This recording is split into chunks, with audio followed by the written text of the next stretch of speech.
looks like I'm back in the movies again, doesn't it? Well, as a matter of fact, I like to do some talking. Don't go away until I get this thing off.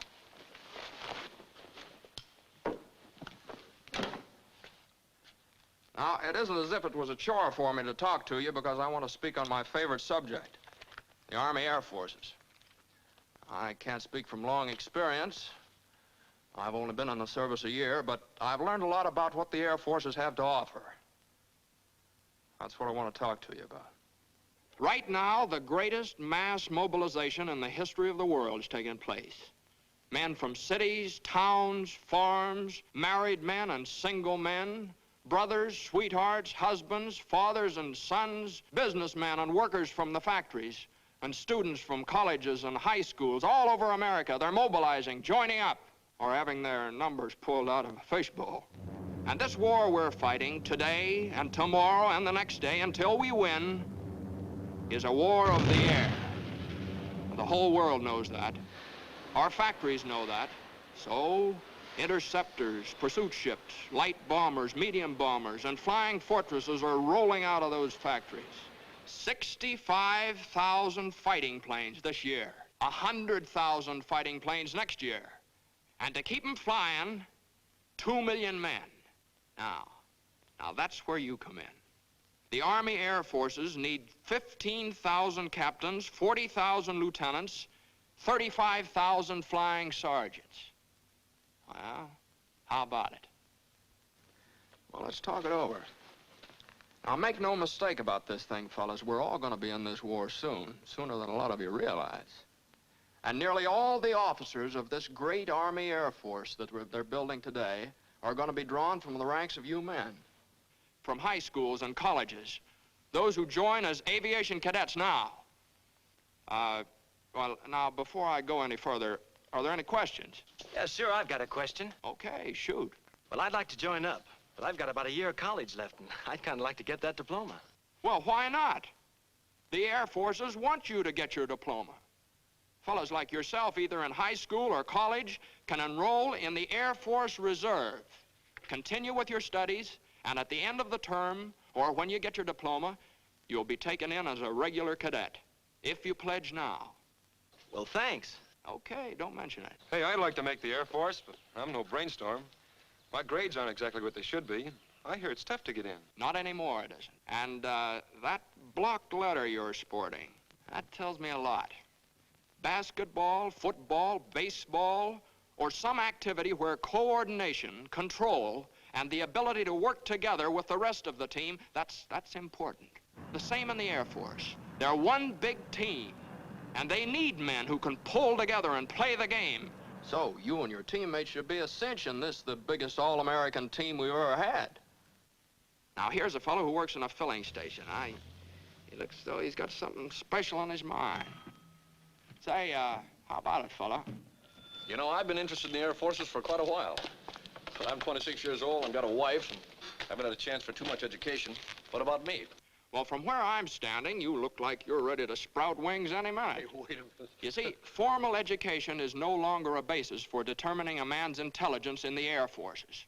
And married or not, you'll receive $75 each month while training, and board and lodging, and all the necessary uniforms and equipment.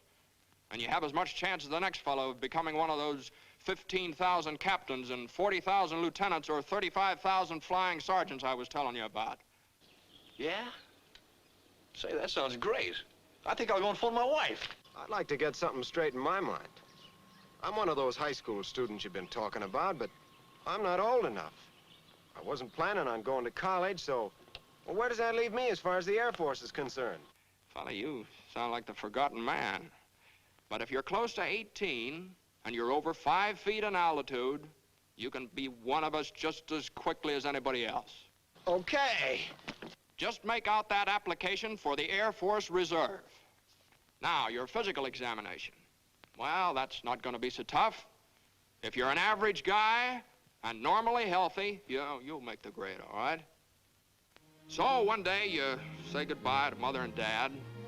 Pretty proud and happy, too. Especially Dad. His suspenders are about to bust. Yeah, you say goodbye to Sister Jane and maybe Aunt Minnie. Oh, yeah, Uncle Ben, and Brother Joey. Those first few steps down the walk are the beginning of a great adventure. Oh, wait, just wait a minute now. Aren't going to forget that sweet little bit of something next door.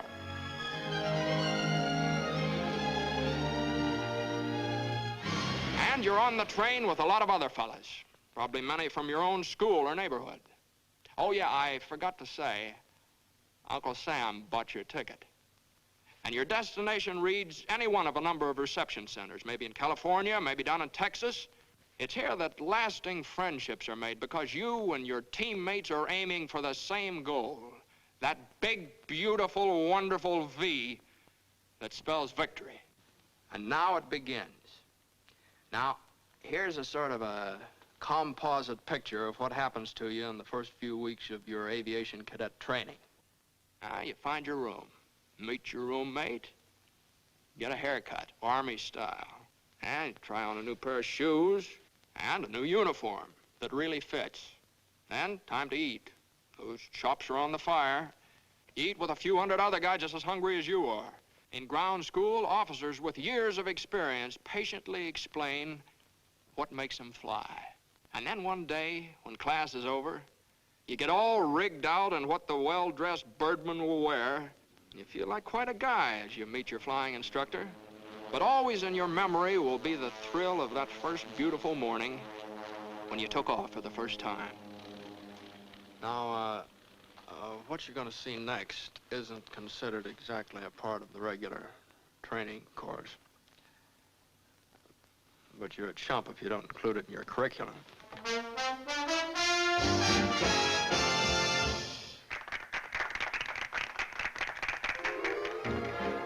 And you find out the effect those shiny little wings have on a gal.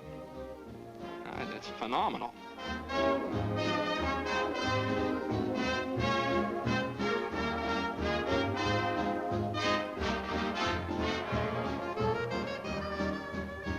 And now, mister, take the air. And he did. Well, time has marched on. Here you are, cruising along in a BT. That's basic trainer to you. And twisting your tail into a few acrobatics and loops and barrel rolls and snap rolls. That's some fun, huh? And a few more weeks roll by. You find yourself in still another plane. An advanced trainer this time. Yes, indeed, you're really getting up in the world at the rate of nearly 200 miles an hour. But you think this is something. Well, now, just wait. Fellas, shake hands with Mr. B-17 and a few of his big brothers. Now, watch out now, he's tough. Those four motors roaring through the sky like a thunderstorm, they can't fool with them. American workmen, the finest master mechanics in the world, put those motors together. Made them live, made them breathe, made them roar. Yes, sir, a whole army of workmen, designers, engineers, and just plain guys who wanted to do something for their country. They put that B-17 together. A few thousand of these babies will win this war for us, and a few thousand guys like you in there flying them. And remember, we said something about a team. Well, 9 men are inside that plane, each with an important job to do. So let's go in and take a look around. Let's meet the team. Yes, sir, 9 fellas like yourself working together, as closely coordinated as a precision watch. Now get this straight. The pilot is not the most important fellow inside this plane. All 9 members of the crew are equally important. For example, the pilot and the co-pilot can take the plane off the ground and set it back down again, but where would they be without the navigator? Now meet him. He's the gentleman sitting right there with his pencils and calculators. He's responsible for getting the giant bomber to its destination and back again. Now, you might like his job. Now, this fellow's a second lieutenant, draws $245 each month, and although he was good at mathematics, he didn't graduate from college. But he learned that the Air Forces could use his talents, and now he's a necessary part of the team. And now let's go up into the nose of Mr. B-17 and meet somebody who has an important job in that department. This is the bombardier, the boy who doesn't miss. You see, flying the plane is wasted motion unless this lad hits the target on the noggin. The finest pilots in the Air Force would be behind the 8-ball if the bombardier couldn't hit straight. And he's a full-fledged commissioned officer, too, wears his wings, draws the same pay as the pilot or the co-pilot. Now, back in the main body of the plane, we've got some more important positions. This fella is the #1 engineer. He keeps the motors turning and the thousands of working parts all through the bomber inspected and in repair. And then comes the radio operator, who keeps the bomber in constant communication with its home base, and the photographer who keeps a photographic record of what takes place on the earth below while the bomber's on its mission. He's sort of an official scorekeeper, checking up for future reference. Now, the remaining members of the flight crew are #2 engineer and #2 radio man. So you see, being in the Air Forces isn't all piloting, or all navigating, or all bombardiering. It's teamwork. And each member of the team is just as important as the next one. Now listen, it takes 38 men on the ground to keep this bomber in the air. So let's go downstairs and meet the ground force. Jobs? Why, there's one to fit every kind of fellow who wants to play on this all-American team. Meet the armament officer. Now, he's in charge of 12 bombers, more or less like the one we just looked over. It's his job to see that the bombs are loaded and the machine guns, and a general all-around checkup. See that bar on his shoulders? Well, he ranks just the same as the pilot or the co-pilot or the navigator or the bombardier. And to get this fellow's commission, a little engineering or physics in college would be a great help. Flight plan will follow after departure. And there's a fellow whose job takes a back seat to nobody, the communications officer. Those bombing and fighting planes up there, they depend on his work. He's part of the team. And how does a fellow get a sign like that on his door? Well, engineering officer Captain C.D. Burns had 3 years of college. He studied aerodynamics, and those qualifications quickly awarded him his commission. He's in charge of all mechanical details and has a full crew of technically trained enlisted men to supervise. Now, another opportunity for you specially minded fellows is to be a meteorologist. If you do, you'll be assigned to a post where all military missions will be guided by your reports. Yep, and you'll get those gold bars, all right, after 30 weeks free training in some leading technological institute. Photographers and chemists. Now, there's a spot for you on the team. In charge of one of the hundreds of fixed or mobile photographic laboratories the Air Force must have. Now, this job, too, gets you a commission as an officer. So, whether you're flying a plane as a pilot or a co-pilot, charting its course as a navigator, acting as bombardier, or in any one of the many technical jobs in the air or on the ground, wherever it is in the United States Army Air Forces, you're part of a team. Now, remember that.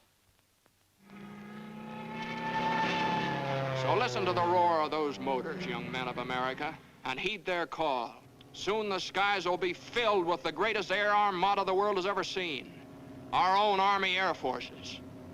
The best planes ever built, 65,000 planes this year, 100,000 more next year. That's why we'll lick the Axis, and that's how we'll lick the Axis. Your commission in the Air Forces is waiting. You don't have to have a diploma to become an officer. Join now on the enlistment reserve basis, and then finish your present school or college term before you're called upon for actual duty. If you're between the ages of 18 and 26, with a good bill of health, you can make as high as $245 a month, and with a bonus of $500 for each year of service in the Air Forces. Or if you become one of those 15,000 captains we need right away, you'll receive $430 a month while you serve your country. And you'll be well trained for a good job in civilian life when this war is won. Now, here's another thing. Now, it's kind of hard to explain, but believe you me, it's important. You see, while you're getting all this wonderful technical training in the Air Forces, you're learning about other things, too. Things that are going to pay off in big dividends. You're learning to be alert. You're learning how to handle men and how to do that job with a lot of pride. Yeah. You're learning about courage, too. But you'll know what I mean, and I hope soon, because the Air Forces are proud to think that you might be with them. And by the time you finish your training, America will have overwhelming superiority in the air.